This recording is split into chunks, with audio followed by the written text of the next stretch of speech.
بسم اللہ الرحمن الرحیم۔ صبح پاکستان لائیو کے ساتھ میں ہوں انجم صحرائی۔ سامعین محترم، آج ہم جس موضوع پر بات کرنے چلے ہیں اس موضوع کے حوالے سے میں آپ کو بتاتا چلوں کہ ہمارے ہاں جب ہم بہت چھوٹے سے تھے اور بڑے بچپن میں تھے، اس زمانے میں اساتذہ جب ذکر کیا کرتے تھے تو علم و ادب اور تعلیم و تربیت، یہ دو لفظ ایسے تھے جو ہماری گھٹی میں اور سانس میں بسے ہوئے ہیں۔ لیکن جب میں کل اپنے مہمان سے ملا اور ان سے میں نے بات کی کہ جناب آپ ہمارے پروگرام میں تشریف لائیں، ہمارا موضوع ہے لیا میں ادب کا ارتقاء، اور ادبی شخصیات کے حوالے سے ہم کچھ باتیں کریں گے، یادیں کریں گے، کچھ لوگوں کو، گئے ہوئے لوگوں کو، ان کی میراث کی بات کریں گے، ان کی ادبی وراثت کی بات کریں گے۔ تو میرا موضوع تھا کہ ہم بات کریں علم و ادب کے حوالے سے کہ علم و ادب کا ارتقاء۔ تو استاد محترم نے کہا نہیں جی، علم علیحدہ ہوگا اور ادب علیحدہ ہوگا۔ تو آج کے سماج کو جب میں نے دیکھا، جب تجزیہ کیا، تو واقعی آج ہم علم و ادب کو علیحدہ لے کر چل رہے ہیں، اسی لیے شاید ہمارا علم ادب سے اور ادب علم سے بہت دور ہے۔ تو آج جو میرے مہمان ہیں وہ محتاج تعارف تو نہیں ہیں۔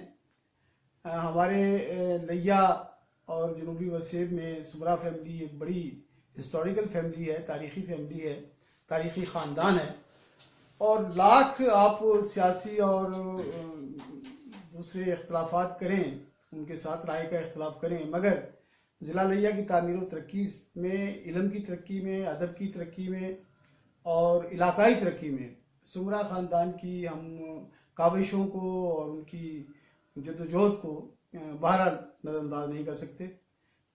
میری جو زندگی گزری ہے اس میں مار منظور حسین سمرا صاحب، جناب مار فضل حسین سمرا صاحب، جناب بابائے سرائکی، جناب مار عبدالحق صاحب، بڑے نام ہیں جن کے حوالے سے، اور بڑے اساتذہ تھے جو ہمارے یہاں سے گزرے ہیں۔ تو جناب مار افضل وہاب صاحب، آپ کا شکریہ، آپ تشریف لائے اتنی سخت موسم میں اور سخت سردی میں، آپ نے ہمیں ٹائم دیا، آپ کی علم دوستی کا ثبوت ہے۔ بجائے اس کے کہ میں کچھ آپ کا تعارف کروں اور آپ کے تعارف کے بارے میں تعارفی کلمات کہوں، میرے پاس تو آپ کی یہ کتاب ہے جو سال 2010 میں شاید آپ نے مجھے گفٹ کی تھی، اردو میں اسلامی ادب کی تحریک۔ یہ ان کی کتاب ہے، بہت سی کتابیں ہیں۔ بہرحال ہم چاہیں گے کہ مار صاحب تھوڑا سا اپنا انٹروڈکشن خود میرے سامعین کو کرائیں، چونکہ ہمارا فیس بک صبح پاکستان کا جو فورم ہے ایک بڑا فورم ہے، ہزاروں لوگ ہمارے ساتھ وابستہ ہیں اور ہمیں سن رہے ہیں انشاءاللہ۔ جی بسم اللہ الرحمن الرحیم۔ محترم انجم صحرائی صاحب، میں آپ کا شکر گزار ہوں کہ آپ نے مجھے صبح پاکستان کے پلیٹ فارم سے گفتگو کا موقع فراہم کیا اور میری شخصیت کا کچھ تعارف آپ نے کرایا۔ میرا خاندان تغلق عہد میں پتن منارہ، ضلع رحیم یار خان ڈیزرٹ جو چولستان کا ہے، وہاں ان کا کیپٹل تھا۔ حمیر بہاؤالدین شہمیر آخری سمرا بادشاہ تھے انڈس ویلی کے، اور اس وقت 3 بڑے صوبائی ہیڈ کوارٹر تھے، ٹھٹھا، اوچ اور ملتان۔ یہ صوبائی دارالحکومت تھے، مگر پتن منارہ جو ہے، دریائے ہاکڑا کا نام آپ نے سنا ہوگا، قلعہ پتن منارہ کا نام آپ نے سنا ہوگا، وہاں جب ان کی حکومت ختم ہوئی فیروز تغلق کے عہد میں، تو یہ خاموشی سے اپنے خاندان، اپنے ساتھیوں کے ہمراہ مغرب کی طرف روانہ ہوئے، اور دراگل کی پہاڑیوں سے ہوتے ہوئے یہ لیا پہنچے، اور لیا میں اس وقت رفیق آباد کے مقام پر ایک پرانے انداز کی ڈل اسے کہتے ہیں، ڈل کسے کہتے ہیں؟ ویسے ہمارے عام فہم جو اردو میں جو یہ سرائکی اور سندھی کا ایک پرانا لفظ ہے، وہ کنواں اچھا کنواں جو رہٹ نہ ہو، جس پر بیل نہ جوتے جائیں، اچھا جس کا پانی ڈول کے ذریعے لوگ ہاتھ سے ٹھیک نکالا ٹھیک کرتے ٹھیک تھے. ٹھیک. ایک کشادہ کنواں. تو رفیق آباد جہاں آج بھی پانی نہیں ملتا، تو میرے بزرگوں نے وہاں ایک ڈھل بنایا. ڈل بنایا. جی جی. بعد ازاں یہ کس سن کی بات ہوگی؟ یہ 1352 سنے یعنی عیسوی، ڈیڑھ دو صدی پہلے کی بات ہے. آج ہم 17 میں ہیں. ہاں یہ صدیوں کا صدیوں زندگی کی کہانی ہے. تو پھر ہم بتدریج ڈیزرٹ سے جب ہمیں تحفظ حاصل ہو گیا اور بعد ازاں یہ سلسلہ چلتا، ہمارا خاندان لیا ہو گیا کہ آگے پانی ملے گا. نہیں. ہاں. ماضی میں حکومت سے الگ ہونے کا مطلب ایلیمینیٹ ہونا، مر جانا، ختم ہو جانا ہوتا تھا. یا حکومت میں ہے، یا تخت ہے، یا پھر تختہ ہے. آپ کو جب درمیانی راستہ ملا آپ کے خاندان کو؟ ہمارے خاندان کی ایک خوبی انڈس ویلی میں جنگ لڑے بغیر ہمیں حکومت ملی، اور جنگ لڑے بغیر ہم نے حکومت چھوڑ دی. ایک سنگل آدمی حصول اقتدار کے لیے ہم نے نہیں مارا، اور نہ ہی اقتدار چھوڑتے ہوئے کوئی سنگل آدمی کے قتل کی نوبت آئی. خاموشی سے. آپ کی شخصیت جو ہے نا جی، آپ کی تاریخ کی شہادت دیتی ہے کہ نہ آپ کسی کو مارتے ہیں اور نہ کسی سے مار کھاتے ہیں. الحمدللہ میرے بڑی محبت کے ساتھ اور پیار کے ساتھ. ضلع لیا کی تاریخ میں میں بڑے وثوق سے کہہ رہا ہوں، آپ ریکارڈ نکلائیں کہ سمرا خاندان کے کسی فرد پر یہ الزام نہیں لگا کہ کسی فرد نے کسی کو قتل کیا ہو، کسی کا گریبان پکڑا ہو، کسی کو تکلیف پہنچا. چلیں اس پہ تو میرے تحفظات ہیں. بہرحال آگے چلتے ہیں کہ اب آپ کی جب انٹری ہوئی تو آپ کی کیسے نمو؟ میں اسی شہر میں پیدا ہوا. جی جی. والد صاحب مار فیض محمد ساحل سمرا. جی لیا صاحب، کیا بات. لیا کی پہچان پہلے باقاعدہ لیا سٹی. ہاں بالکل. پہلے باقاعدہ فوٹوگرافر، فوٹو اسٹوڈیو. جی جی. اور الحمدللہ جس کالج کا میں پرنسپل ہوں، اس کالج کا جب یہ افتتاح ہوا 1958 میں، تو اس کے پہلے بیچ میں میرے والد صاحب اسٹوڈنٹ تھے. ماشاءاللہ. اور بعد ازاں میں فرسٹ ایئر سے فورتھ ایئر تک اسی کالج میں پڑھا. جی. غلام محمد خان صاحب ہمارے استاد بھی ہوا کرتے تھے، ان سے میں نے 4 سال انگلش پڑھی. پروفیسر خورشید درانی صاحب، جناب نواز صدیقی صاحب مرحوم، یہ ہمارے اساتذہ میں شامل تھے جن سے ہم نے بہت. ڈاکٹر صاحب اس سے پہلے کہ ہم پروفیسر صاحب اس سے پہلے کہ ہم آگے بڑھیں، آپ کے شاگردوں میں بہت سے ڈاکٹر ہو گئے، آپ ابھی ڈاکٹر نہیں بنے.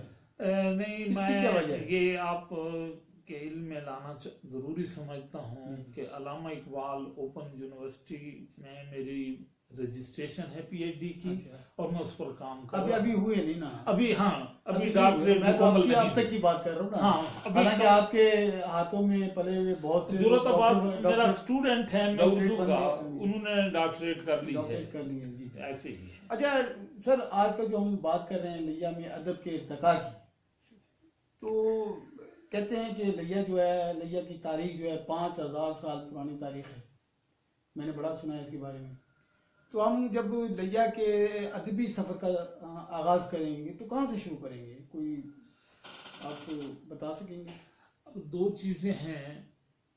ایک ہے جغرافیائی حوالے سے کسی شہر کا وجود، تو بلا شبہ جب سے کرۂ ارضی یہ سرزمین موجود ہے، دریائے سندھ موجود ہے، اس کے کنارے بستیاں آبادیاں بھی موجود ہیں، لیا بھی موجود ہے. اگر ہم تاریخ کے اعتبار سے دیکھیں تو امیر خسرو کا ذکر ملتا ہے کہ وہ 5 سال تک ملتان میں رہے. جی. اور جس وقت وہ ملتان میں تھے وہاں معروف صوفی بزرگ حضرت رکن عالم ملتانی بھی موجود تھے. جی. شاہ رکن عالم کا خاندان، یہ بہاؤالدین زکریا ملتانی کے پوتے ہیں، ان کے خاندان کا تعلق کوٹ کروڑ تحصیل، موجودہ تحصیل کروڑ لالیسن سے. بہاؤالدین زکریا ملتانی کے والدین، اس کی والدہ کی قبر آج بھی موجود ہے. تو اس حوالے سے لیا میں پڑھنے لکھنے کی روایت تو بہت پرانی ہے. جی لیکن دو حوالوں سے جب ہم ذکر کریں گے جدید عہد میں، کیونکہ اس موضوع کو اگر ہم پھیلائیں گے تو یہ پھیلتا چلا جائے گا اور سمیٹنا مشکل ہو جائے گا. نہیں، ہم ذرا پاکستان بننے کے قریب سے شروع کر لیتے ہیں نا. تو ہاں، اگر اس کی تخصیص کر دی جائے تاکہ ایک نشست میں اس پر بات ہو سکے. ہاں جی قیام پاکستان کے لگ بھگ ہمیں 3-4 بڑے شاعر نظر آتے ہیں. جی ان میں پہلا اہم نام راجہ عبداللہ نیاز کا ہے. راجہ عبداللہ نیاز نے 1925 میں پنجاب یونیورسٹی سے فارسی میں ایم اے کیا اور گولڈ میڈل حاصل کیا، اور اس وقت دلی تک کا امتحان پنجاب یونیورسٹی لیا کرتی تھی. تو اس کا مطلب یہ ہوا کہ موجودہ پاکستان بھی اور انڈیا کا وہ علاقہ جو دلی تک کا ہے، اس میں 1925 کے اگر گولڈ میڈل ہیں تو وہ راجہ عبداللہ نیاز. راجہ عبداللہ نیاز بعد ازاں محکمہ تعلیم سے وابستہ ہوئے، بطور ہیڈ ماسٹر ریٹائر ہوئے، مختلف شہروں میں ہیڈ ماسٹر رہے، اور میرے خیال ہے مانامہ نخلستان ملتان کے ایڈیٹر رہے.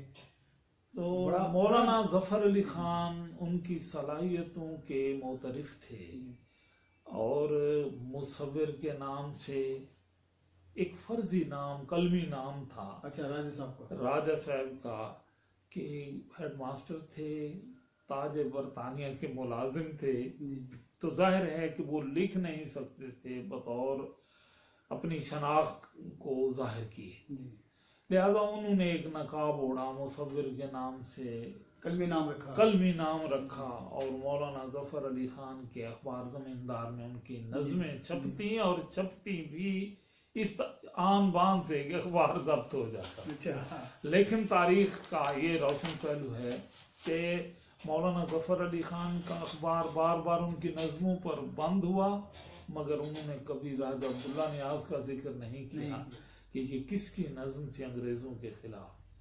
تو راجہ عبداللہ نیاز کے ہی کہہ سکتے کہ راجہ صاحب اس زمانے میں تبدیلی اور آزادی کی علامت بنے ہوئے تھے، احتجاج کی علامت تھی. یعنی یہ لیا کو یہ فخر حاصل ہے، لیا کو یہ اعزاز حاصل ہے، پڑھا لکھا سب.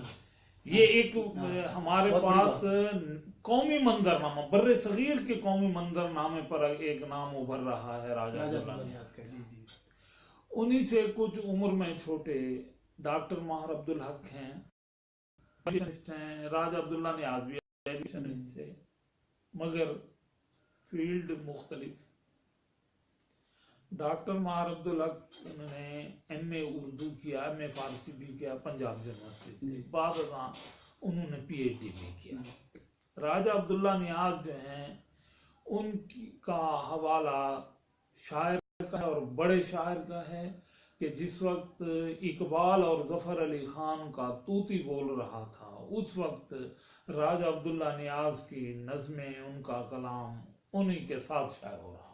راجہ صاحب بھی اپنی جگہ بنائے ہوئے ایسے کہا جا سکتا، اور اپنی جگہ بھی بنائے ہوئے تھے، خود کو تسلیم بھی کرایا ہوا تھا. اسی دور کے ایک شاعر تلوک چند محروم بھی ہیں، جن کا تعلق عیسیٰ خیل سے، لیہ سے نہیں ہے، لیکن یہ ان کے معاصرین ہیں کہ قیام پاکستان. ہمارے جو وہ مہدی شکستہ جو تھے، نہیں شکستہ مشہدی، وہ بھی تو تلوک چند محروم کے جو ہے شاگردوں میں ان کا تلوک چند کا جو حوالہ آیا وہ اسی کہ ہمارے ہاں رب نواز شکستہ مشہدی یہ بھی معاصر ہیں تلوک چند محروم کے، اور شاگرد بھی ہیں راجہ عبداللہ نیاز کے، ڈاکٹر ماہر عبدالحق کے. قیام پاکستان، راجہ صاحب کا اور ڈاکٹر صاحب کا تو بڑا گیپ ہے وقت کا، تھوڑا سا کیا خیال ہے؟ ہم اثر تو نہیں ہے؟ ہم اثر ہیں، مگر ماہر عبدالحق جو ہیں وہ ان سے 5-7 سال چھوٹے تھے، مجھے ایک عشرے کا فرق ہوگا شاید.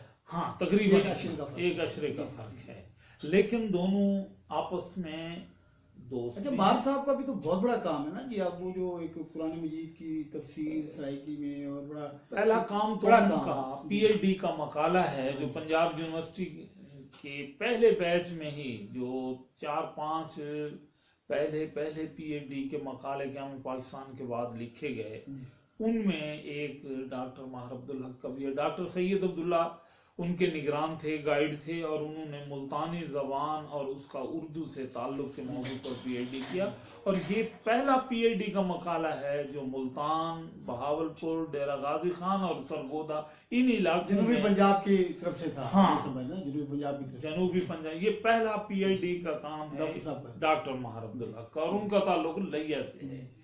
ماہر عبدالحق شاعری کرتے تھے، اور شاعری میں ان کا تخلص آتش تھا، آتش۔ ماہر عبدالحق آتش، اچھا، ہاں، بہت عمدہ شاعری ہے، اور شاعری کے آگ لگانے والی شاعری ایسی یا شاعری صلح جو شاعری؟ صلح، وہ اچھا، وہ پھر آتش تو نہ ہوا، نام آتش ہے، اچھا، نام تخلص آتش ہے، نام آتش تھا، آتش لیکن ہے، وہ صلح جو شاعری، صلح جو ہاں، شاعری صلح جو اچھا، شاعری۔ موضوعات جیسے راجہ عبداللہ نیاز کے ہاں جو تڑپ ہے نا اس میں، تو ان کا موضوع کچھ اور تھا، انقلاب ہے، شاعری ہے، تبدیلی ہے، قومی آزادی حوالہ ہے۔ جی جی۔ ڈاکٹر ماہر عبدالحق نے قصیدہ بردہ شریف جو ہے اس کا منظوم اردو فارسی سرائکی ترجمہ کیا، اور انگلش نثر میں انہوں نے بھی اس کا ترجمہ کیا، تو یہ شاعری کا بھی ان کا ایک چھپی ہوئی ہے کتاب، بڑی معروف کتاب ہے۔ یہ قیام پاکستان سے پہلے اپنی شناخت بنائے ہوئے ہیں۔ جب 1947 میں پاکستان بن گیا تو ہندوستان سے ہجرت کر کے آنے والے لوگ بھی اس قافلے میں، اس کارواں میں شامل ہو گئے۔ اس وقت نسیم لیا نے کیا راجہ عبداللہ نیاز آبائی طور پر لیا کہ تھے، ہاں، کیا پاکستان سے سے پہلے، بہت پہلے، بہت پہلے، یعنی 1925 میں جب وہ ایم اے اردو کر رہے ہیں، ایم اے فارسی انہوں نے کیا، تو ان کا خاندان آج بھی لیا میں موجود ہے۔ لیا میں، ہاں، یہ یعنی مقامی لوگوں میں سے تھے۔ اچھا، تو آپ ذرا ایک چیز، حوالہ بڑا اہم ہے کہ بے شک قیام پاکستان کے بعد اردو ہماری قومی زبان بنی، مگر لیا میں اردو سے وابستگی کی روایت بہت پرانی ہے، بہت پرانی۔ یہ میں دیکھ رہا تھا، آج میں تھوڑی اسٹڈی کیا نا سر، میں بڑا حیران ہو گیا کہ یہاں تو اردو دان اور اردو کے قدر دان وہ بہت پرانے ہیں، ہاں، بڑی محبت ہے۔ آپ دیکھیں کہ مختلف میدانوں کے لوگ ہیں، اردو میں لکھ رہے ہیں، گفتگو کر رہے ہیں، اور بڑی دلچسپ بات ہے کہ قیام پاکستان سے پہلے لوگ سرائکی میں شاعری کر رہے ہیں، مگر محراب و منبر، صحافت، سیاست کی زبان اردو ہے۔ یہ ہم کہہ سکتے ہیں کہ لیا بے شک دور افتادہ پسماندہ شہر اصل سے میں یہ سرائکی کی روح ہے نا، سرائکی اپنے اندر لوگوں کو جگہ دیتی ہے، اپنائیت ہے سرائکی کی، محبت، میٹھی زبان ہے نا، جوڑتی ہے دلوں بے کو۔ شک ایسے ایک اور حوالہ بھی ہے، کلچر ہے، ایک اور حوالہ بھی ہے۔ ڈاکٹر ماہر عبدالحق نے جو اپنا پی ایچ ڈی کا تھیسس لکھا، اس کا انہوں نے بڑے دلائل براہین ثبوت سے ایک چیز لکھی ہے کہ جسے آج ہم اردو زبان کہتے ہیں، اس نے جو دو ارتقاء کے مراحل طے کیے، اس کے ارتقاء کا ایک مرحلہ جو ہے وہ ملتان، بہاولپور، ڈیرہ غازی خان اور لیا، یہاں چونکہ محمد بن قاسم کی آمد کے بعد 300 برس تک مسلمان رہے، عرب رہے، ایرانی رہے، اور اس کے بعد جب محمود غزنوی آئے اور ان علاقوں کا تعلق لاہور سے جڑا، تو وہ زبان جو ہندوستان کی لنگوا فرینکا تھی، جسے رابطے کی زبان، عوامی بول چال کی زبان، مسلمانوں نے اس زبان کو ہندوی کا نام دیا۔ وہی ہندوی بعد ازاں ہندی بنی، وہی ہندی بعد ازاں دہلوی بنی، دکنی بنی، اردو بنی، اور بعد ازاں ریختہ سے ہوتی ہوئی اردو بنی۔ اچھا، یہ جو ہے نا، یہ جنم بھومی قرار دیتے ہیں، ہاں، ماہر عبدالحق نے ثابت کیا ہے اپنے مقالہ میں کہ اردو یہاں باہر سے نہیں آئی، جی جی یہاں سے اس کی ارتقائی مراحل طے ہوئے اور بعد ازاں یہاں ان علاقوں سے لاہور سے دلی پہنچے. بڑی خوبصورت، دیکھنا کتنی خوبصورت بات ہے کہ ہم اس زبان کو، جس زبان کو ہم اجنبی کہہ رہے ہیں، وہ زبان تو ہمارے گھر کی زبان ہے. یہی وجہ ہے کہ لیا میں، مظفر گڑھ میں، کشفی ملتانی مظفر گڑھ ایک ہمارا ڈسٹرکٹ تھا، تو ان کا ڈنکا اردو شاعری کے حوالے سے دلی اور لکھنؤ تک بج رہا ہے. تلوک چند محروم کے گھر کی زبان سے رہی ہے، مگر تلوک چند کی شاعری کا ڈنکا دہلی اور لکھنؤ میں بج رہا ہے. وجہ کیا تھی کہ اردو ہمارے لیے نہ اجنبی زبان ہے نہ باہر کی زبان ہے، وہ یہاں کا ہی ایک پودا تھا. بات بڑی خوبصورت آپ نے بات کر دی کہ لسانیات پہ محبت اور پیار اور جوڑ جو ہے وہ اصل میں خوبصورتی ہے. لسانیات پہ نفرت اور افتراء اور سیاست ہے، وہ سیاست ہے. اردو نہ تو سندھیوں کے لیے اجنبی ہے، نہ سرائکی بولنے والوں کے لیے، نہ پشتون. کیوں کہ یہ اردو کے اولین مراکز تھے، پھر اسی زبان نے ارتقاء کے مراحل طے کرتے ہوئے اس کے پڑاؤ ہیں. ان علاقوں کے بعد یہ زبان لاہور میں پہنچی.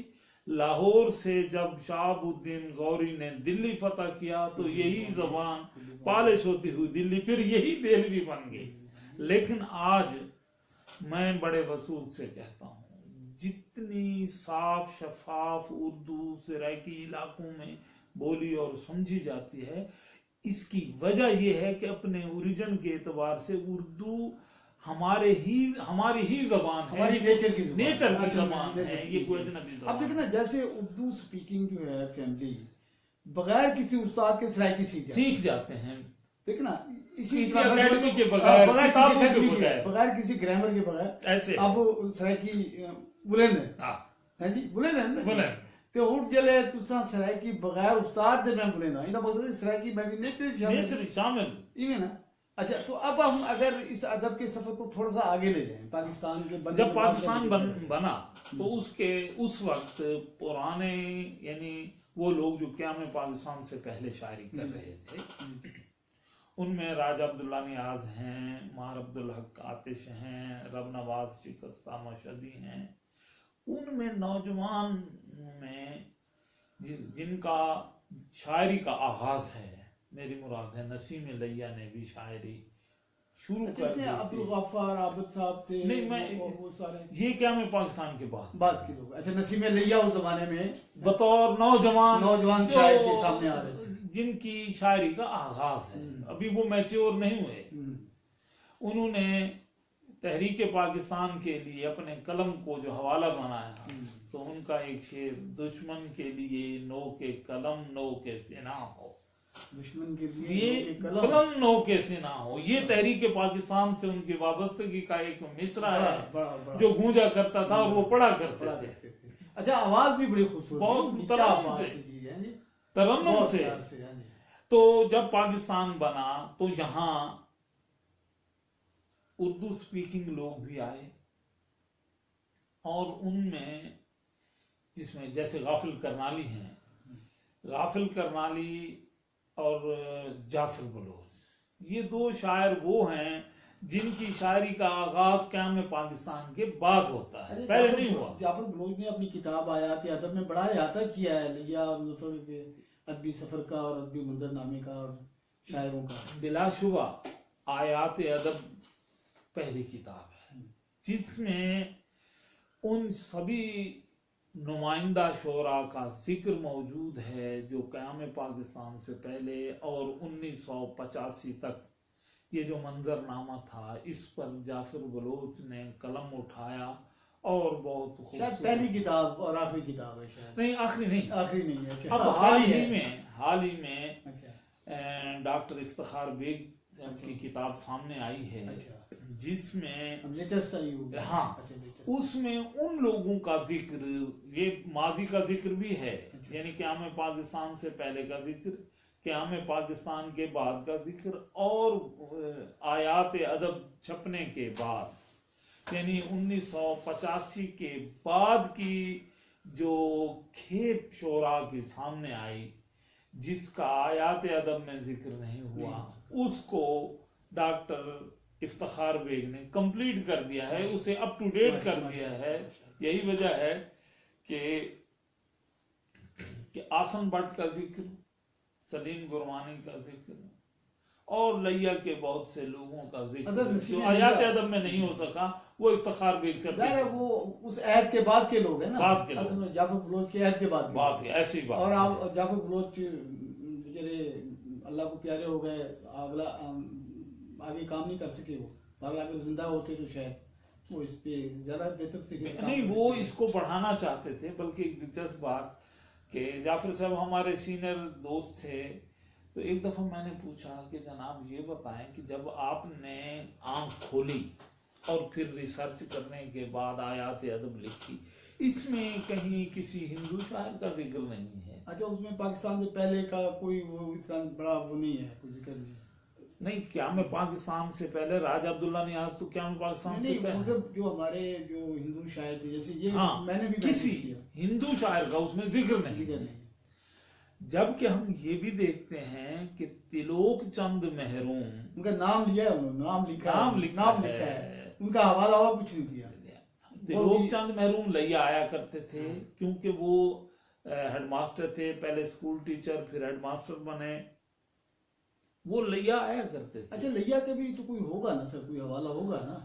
بھائی آپ کو میں ایک چھوٹی سی مثال دوں. اس وقت ہندوستان کے جو چند بڑے نقاد ہیں ان میں ایک نام ڈاکٹر گوپی چند نارنگ کا ہے. کروڑ کے تھے؟ نہیں، وہ لیا کے تھے. گوپی چند نارنگ، کوٹلا نارنگ سارنگ ان کی فیملی کی زمیندار گھرانہ تھا. انہوں نے گورنمنٹ ہائی اسکول لیا سے میٹرک کیا. اور دورٹا کے ایک معروف استاد تھے مولوی مرید حسین ڈوگر، وہ ان کے شاگرد تھے. جب 1982 میں انہیں پدم بھوشن ایوارڈ ملا، انڈیا کا سب سے بڑا سول ایوارڈ، تو بی بی سی پر ان کا انٹرویو نشر ہوا تو ان سے سوال کیا گیا کہ یہ بتائیں کہ آپ اپنے زمانے طالب علم میں کسی استاد سے متاثر ہوئے؟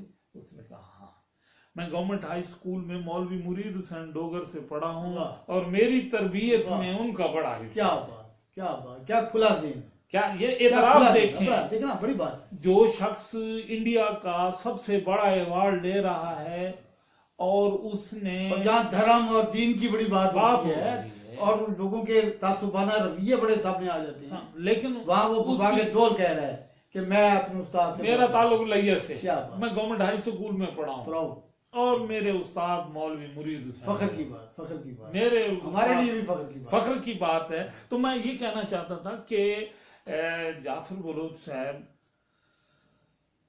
کی یہ کتاب اس حوالے سے اس میں کمی کھٹکتی ہے کہ ہندو شعراء جن کا اس دھرتی سے تعلق تھا ان کا ذکر آنا چاہیے. جعفر بلوچ صاحب کیوں ڈنڈی بار؟ اچھا نہیں، میں ڈنڈی بار کے معذرت کے ساتھ اللہ سے سوال کر رہا ہوں، پر عام سے یہ دیکھیں جب اس طرح کا نہیں کرنا تجزیہ ہم کریں گے تو سچی بات ہے کمی کھٹکتی ہے کہ کیا اس سرزمین پر صرف مسلمان اردو شاعری کرتے تھے اور نہیں کرتے؟ ظاہر ہے ابھی بھی بڑے بڑے صاحب علم لوگ موجود ہیں، صاحب دانش لوگ موجود ہیں. توسا کے لوگ، ڈی جی خان کے لوگ، مظفر گڑھ کے، ملتان کے، بہاولپور کے ہندو شعراء تھے، لیا کے بھی تھے. مگر افسوس کہ جعفر بلوچ کا پہلا ایک لیا اور مظفر گڑھ کے شعراء کا تذکرہ آیا ان غیر. اچھا سر، چلے ہم نسیم لیا کی طرف واپس آتے ہیں. نسیم لیا نے بڑا دعویٰ کیا تھا کہ تم ہی تو ہو نسیم جناب ادم کے بعد، کہتا ہے ورنہ کون غزل کو اس ادا کے ساتھ. جناب ادم سے نسیم لیا مقصد ان کی یعنی جو آواز تھی، جو ان کے الفاظ اور جو ان کی غزل کا انداز ہے، وہ تو بہرحال ایک بڑا دل ربا تھا اور بڑا ایک منفرد تھا. تو کیا ہمارے ہاں غزل گوئی اور شاعری اس زمانے میں، کیا ہمیں پاکستان کے اس پہلے ابتدائی سالوں میں کیا اس حد تک خوبصورت تھی؟ میں یہ کہوں گا کہ نسیم لیہ کی شاعری جو ہے قیام پاکستان تک وہ اولین مرحلے میں تھی. اچھا. نسیم لیہ کی شاعری بتدریج ارتقا پذیر ہوئی قیام پاکستان کے بعد. جی. اور اگر ان کے ڈکشن پر، ان کے اسلوب پر ایک نظر ڈالی جائے تو ہمیں بلا شبہ جہاں اور لوگوں کا اثر نظر آتا ہے وہاں عبدالحمید عدم کا ذکر، ان کی شاعری، ڈکشن کے اثرات ہمیں نمایاں نظر آتے ہیں. جی. لیکن نسیم لیہ کو ہم قیام پاکستان سے پہلے کا شاعر قرار نہیں دے سکتے. انہوں نے بلا شبہ پاکستان بننے کے بعد دوران میں جو تحریک پاکستان تھی اپنی شاعری، نظمیں، غزلیں لکھیں، لیکن ان کی شاعری کا عروج، ان کی شاعری کا جوبن جو ہے وہ قیام پاکستان کے بعد نکھرا. وہ جعفر بلوچ اور الہی بخش عدیم سراتی، غافل کرنالی ان سے سینئر تھے، راجہ عبداللہ نیاز سے جونیئر تھے. اس طرح وہ ایک درمیانی عہد کے شاعر ہیں، مگر نسیم لیہ کلاسیکی رنگ کے بہت عمدہ شاعر. اچھا، نسیم لیہ کے زمانے میں ہی ڈاکٹر خیال، غافل کرنالی، ڈاکٹر خیال، جناب شعیب جاذب اور یہ سب لوگ جو ہیں، اسی نذیر چودھری جی وہ چانن دا کھڑکا نذیر چودھری کی کتاب صحیح ہے. تو بڑے شاعری کن پاٹے ویکھ کے جوگی دے الڑ مٹیارا رو گئی ہیں. کیا خوبصورت.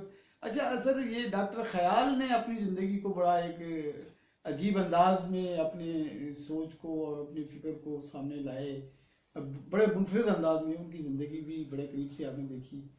ڈاکٹر خیال میرے کلیگ بھی رہے ہوں گے شاید. بلا خیال صاحب سے میرے دو رابطے ہیں. والد صاحب کے ساتھ ان کی دوستی بھی رہی. جی جی. پھر جب میں طالب علم تھا گورنمنٹ کالج لیہ میں، یہ فارسی کے استاد تھے اور مجھے کچھ دن ان سے فارسی سیکھنے کا شرف بھی حاصل ہے. ڈاکٹر خیال بلا شبہ فارسی کے استاد تھے اور منجھے ہوئے شاعر تھے، اور لیہ جیسے خطے میں رہتے ہوئے انہیں موقع ملا تو یہ ایران چلے گئے پی ایچ ڈی کرنے. پی ایچ ڈی تو انہوں نے کر لی، لیکن اس کا انہیں سروس کے حوالے سے بہت نقصان ہوا کہ سروس میں وہ جونیئر ہو گئے، اور اتنے جونیئر ہوئے کہ وہ گریڈ 17 میں بھرتی ہوئے اور گریڈ 17 ہی میں ریٹائر ہو گئے.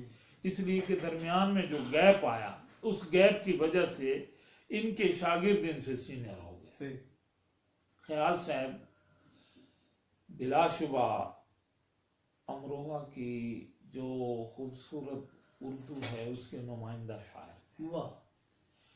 فارسی زبان کا حسن، اس کا رنگ، اس کی روشنی ان کی شاعری کے حسن میں اضافے کا سبب بنے.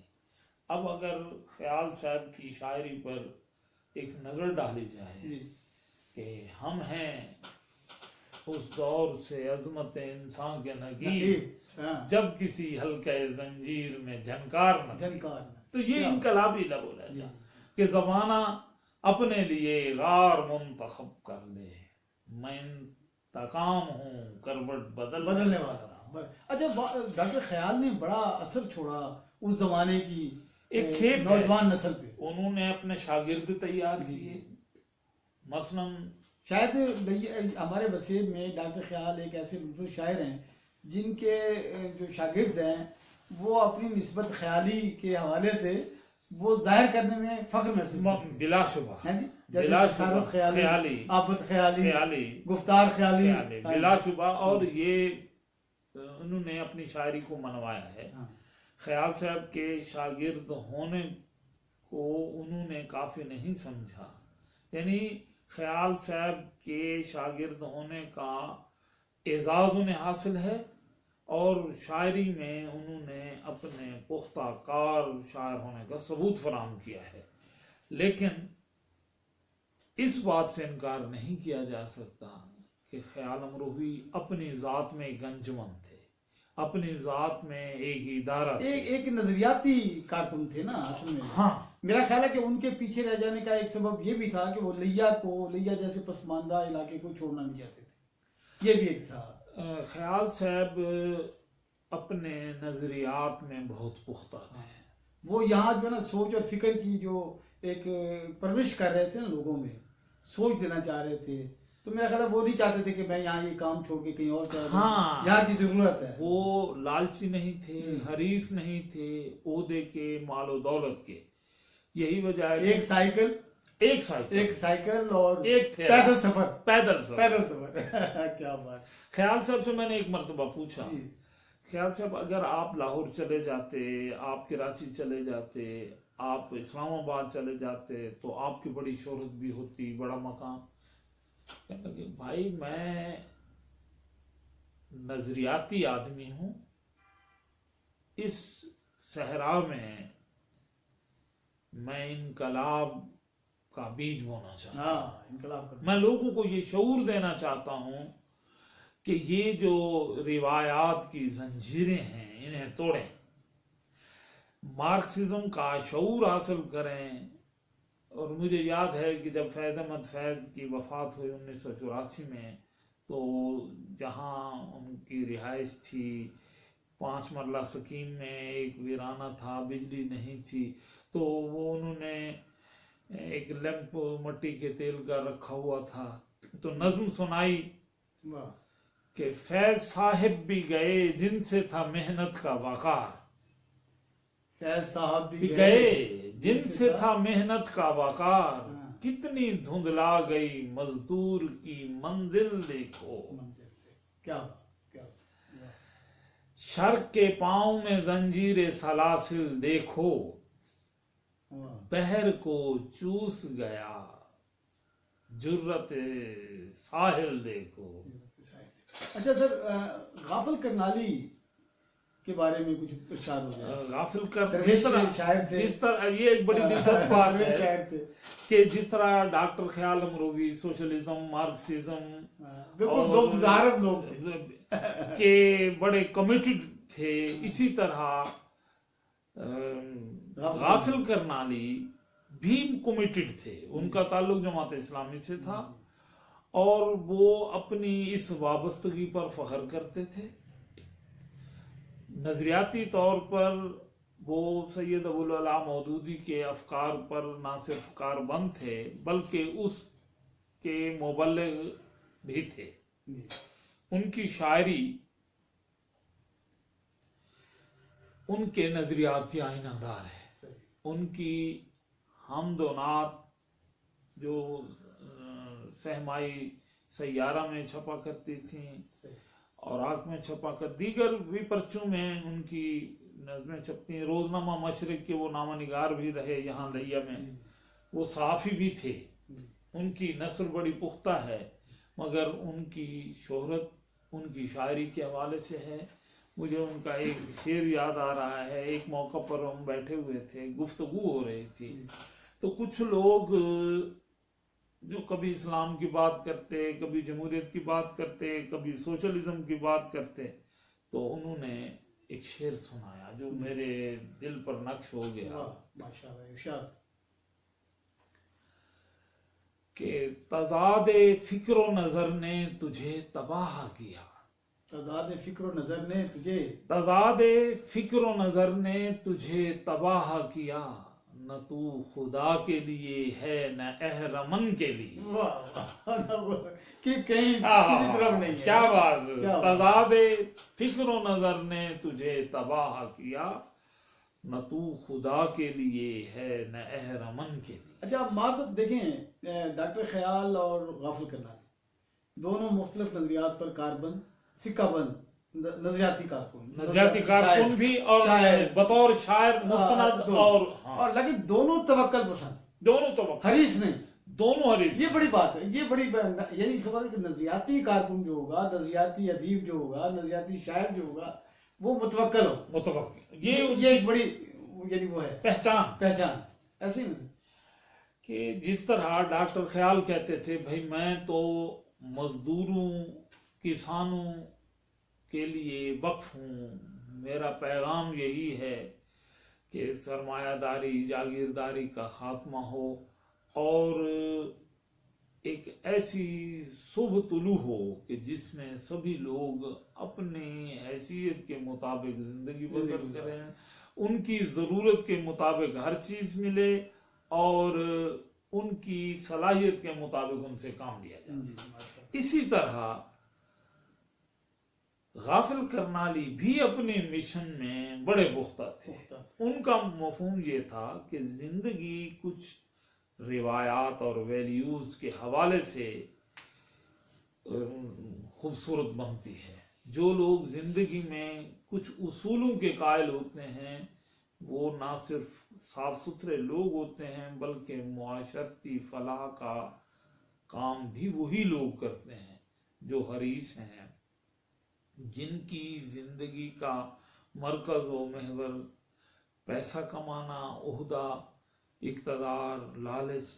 وہ لوگ نہ اچھے آرٹسٹ ہوتے ہیں، نہ اچھے انسان ہوتے ہیں اور نہ ہی معاشرتی تعمیر میں ان کا کوئی حصہ ہوتا ہے۔ اچھا، اسی دور میں جناب عثمان خان اور شعیب جاذب اور مقصد ان کے ساتھ ہی آپ لے لیں جعفر بلوچ، ہاں، تو یعنی شعیب جاذب ایک بڑے شاعر تھے بلا شبہ۔ میں سمجھتا ہوں کہ سرائکی کے حوالے سے بھی اور اردو کے حوالے، اردو کی خوبصورتی شعیب کے یہاں بھی بہت بلا شبہ بڑی انمول ہے۔ ایسے ہی تو کیا کہیں گے عثمان خان کے بارے میں، یا کچھ یادیں ہو جائیں عثمان خان صاحب کی؟ ہاں، شعیب جاذب کی یہ بڑا نام تھا عثمان خان ہماری بڑی ایک لیا میں، جہاں ڈاکٹر خیال امروہوی کی ایک تنظیم تھی دبستان خیال، جی، اسی طرح نسیم لیا، شعیب جاذب، ایک گروپ تھے نا، دو الگ الگ ادبی گروپ تھے، ادبی گروپ۔ ہاں، تو بزم تخلیق نو جب جعفر بلوچ، شعیب جاذب، نسیم لیا، انہوں نے بزم تخلیق نو قائم کی۔ ریلوے اسٹیشن کے سامنے صابر ہوٹل پر ان کا چھت پر ان کے ہفتہ وار اجلاس بھی ہوتے تھے۔ تو شعیب جاذب جو ہیں بزم تخلیق نو کے بانی صدر ہیں۔ اچھا، ہاں، اسی کے ساتھ منظور حسین تحسین فراقی، پنجاب یونیورسٹی اردو کے بڑے استاد پنجاب یونیورسٹی سے اب وہ ریٹائر ہو چکے ہیں۔ خیال امروہوی، جعفر بلوچ، الہی بخش عدیم سراتی، یہ سبھی لوگ ایک تھے۔ اگرچہ جس طرح غافل صاحب اسلامی فکر کے نمائندہ تھے، نسیم لیا، شعیب جاذب، الہی بخش عدیم سراتی، عثمان خان، یہ لوگ کلاسیکی جو ہماری شعری روایات ہیں ان کے علمبردار تھے۔ ڈاکٹر خیال جو نظریاتی، ان کا ایک حوالہ تھا، بائیں بابو کا حوالہ۔ اسی طرح نذیر چودھری پنجابی کے تھے تو ان کا حوالہ جو پنجابی کی کلاسیکی روایات میں ان میں بڑے اہم ہیں۔ نذیر چودھری کو نظر انداز کیے بغیر لیا کی ادبی تاریخ مکمل نہیں ہو سکتے۔ شاعر کمبالوی کروڑ میں بیٹھے ہوئے۔ میرا خیال ہے پنجابی اگر ادب کو دیکھیں تو نذیر چودھری سے شروع ہو کر طارق گجر پہ میرا خیال ہے ہماری یہ بالکل لیا میں پنجابی شاعری کا سفر جو ہے وہ نذیر چودھری سے شروع ہوتا ہے تو طارق گجر پہ ابھی آگے رکا ہوا ہے، آگے دیکھتے ہیں۔ اب دیکھیں کہ اس کے بعد یہ اس شمع کو کون، طارق گجر بھی خوبصورت، بہت خوبصورت اور یادگار زندہ رہنے والی شاعری ہے۔ تو میں عرض یہ کر رہا تھا کہ ایک ادبی لوگوں کا مرکز الہی بخش سرائی میاں، وہ تو میزبان تھے نا، میزبان، اور ان کا شوق یہ تھا۔ چوپال کی بڑی شان تھے وہ زمانے میں، اس کے بعد چوپال نہیں رہی سر۔ چوپال میں نے کہا تھا ان کی فوتگی پہ، میں نے کہا آج چوپال ختم ہو گئی ہے۔ یہ الہی بخش بڑے مزدار آدمی تھے، کیا بات ہے۔ میرے کلاس فیلو میرے دوست زبیر شفیع غوری آج کل ریلوے بورڈ کے سیکٹری ہیں اسلام آباد میں، تو ہم 3rd ایئر 4th ایئر میں کلاس فیلو تھے۔ تو انہوں نے ایک دن کہا کہ بھئی یہ جو شعراء ہیں کہاں بیٹھتے ہیں، ہمیں چلنا چاہیے جہاں یہ بیٹھتے ہیں۔ تو پتہ چلا کہ حکیم فقیر میاں الہی بخش سے لکھی سرائی کا ڈیرا جو ہے چبوترے پہ جو ہماچے پڑے ہوئے وہاں بیٹھے ہوئے تو ہم وہاں ان کا پتہ کرتے ہوئے گئے، تعارف کرایا، اور پھر تھوڑی ہی دیر میں وہاں پہنچ گئے معروف شاعر استاد ارمان عثمانی. واہ کیا بات ہے. میں اسی خیال سے آج تک اپنے دل کی بات میں کہ سکا کہ وہ درد و غم سے ہے بے خبر، کہیں مسکرا کے نہ ڈال. کیا بات ہے ارمان جی ہے. اچھا ارمان وہ شاعر تھے جنہوں نے یعنی اس دور میں فلم اس میں کام کیا، فلم انڈسٹری سے وابستہ رہے، کام کیا، فلم انڈسٹری کی باقاعدہ فلموں کی کہانیاں لکھی. ایسے ہی درندہ ایک فلم بنی تھی جس میں ان کی سٹوری ہے. اس کے علاوہ ارمان روزنامہ ہفتہ روزہ نوائے تھل کے ایڈیٹر رہے، جو اخبارات تھے. ہاں، رحیم یار خان سے بہاولپور سے بھی ان کا تعلق تھا. وہی جو ہمارے یہاں ناز سینما ہیں اس کے جو مالک تھے منور صاحب، وہ ارمان کے ہم وطن تھے، وہی انہیں اپنے پاس لے آئے. اور جب تک ارمان زندہ رہے ان کا خرچ بھی رہائش بھی انہیں کے ذمہ ہوا کرتا تھا. تو بلا شبہ اچھا پہلا زمانہ سب تھا کہ لوگ اپنے ورثے کو سنبھالا کرتے، علاقائی ورثوں کو سنبھالا کرتے. بلا شبہ منور کا تعلق بھی بہاولپور سے تھا. اچھا ہاں آپ کو میں بتاؤں، منور کا جو آبائی تعلق تھا وہ بہاولپور سے، وہ بہاولپور سے ہی لائے تھے ارمان عثمانی کو. اچھا آپ یہ دیکھیں نا، آپ منور کے جو مقصد ہے کہ جو ان کی اولاد ہے وہ بہاولپور میں لوگ ہیں. اچھا تو آپ کی پہلی بیگم جو ہے وہ بھی بہاولپور میں ہے. تو ابھی آپ دیکھیں کہ وہ اپنے اس علاقے کے بندے کو جو ادب کا ایک بڑا نایاب میں سمجھتا ہوں کہ ایک ہیرا تھا ارمان عثمانی، اس کو یہاں لائے اور ساری زندگی ان کی سرپرستی سنبھالے رکھا. یہ بڑی بات ہے. تو یہ یعنی نسیم لیا کے ہم عمر اور ہم اثر بنتے ہیں ارمان عثمانی، خیال امروہی بھی انہی کے. ارمان عثمانی کے ساتھ حوالے سے نا ایک ہماری خاتون شاعرہ کا بھی ذکر آ جاتا ہے، وہ محترمہ طاہرہ امان کا. کیا بات.